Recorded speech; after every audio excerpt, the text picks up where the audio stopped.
जय श्रीराम मंडळी, आज आपण कस्टर्ड फ्रूटची रेसिपी पाहणार आहोत। चवीला अतिशय टेस्टी आणि हेल्दी असणारी ही कस्टर्ड फ्रूटची रेसिपी बनवायला खूप सोपी आहे। सहज कुणीही बनवू शकेल।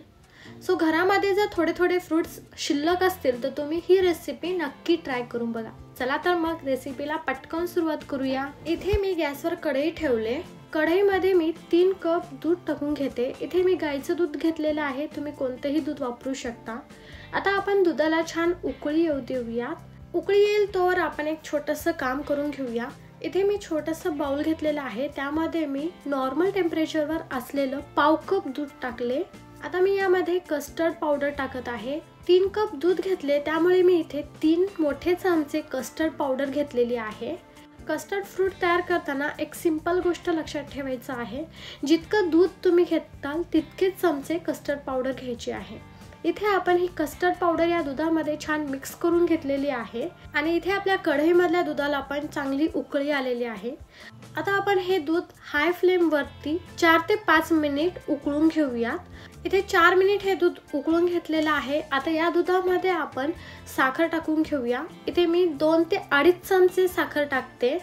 साखरेचं प्रमाण तुम्ही तुमच्या आवडीनुसार कमी जास्त करू शकता। साखर आपण यामध्ये छान मिक्स करून घेऊयात आणि आपण जे कस्टर्ड पावडर टाकून दूध तयार केले होतं ते दूध यामध्ये टाकून घेऊया। कस्टर्ड पावडरचं दूध या दुधामध्ये टाकत असताना एकदा चमच्याने हलवून घ्यायचं, कारण ही कस्टर्ड पावडर तळाला जाऊन बसते।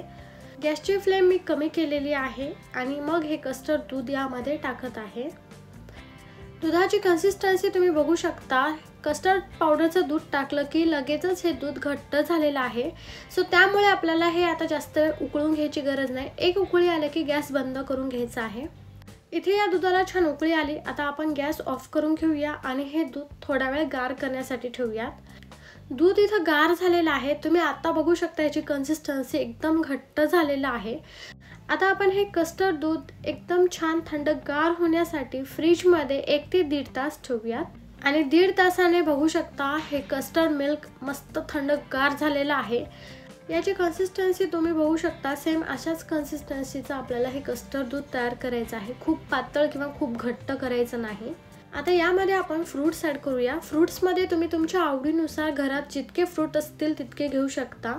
इथे मी काळे द्राक्ष, हिरवे द्राक्ष, डाळिंबाचे दाणे आणि स्ट्रॉबेरी घेतलेला आहे। ॲपल, बनाना जितके फळ तुमच्या घरात असतील ते तुम्ही यामध्ये ॲड करू शकता। आता आपण हे यामध्ये छान मिक्स करून घेऊया। फ्रूट्समध्ये पाण्याचं प्रमाण भरपूर असतं, त्यामुळे जसा वेळ जाईल तसं हे कस्टर्ड मिल्क पातळ होत जातं।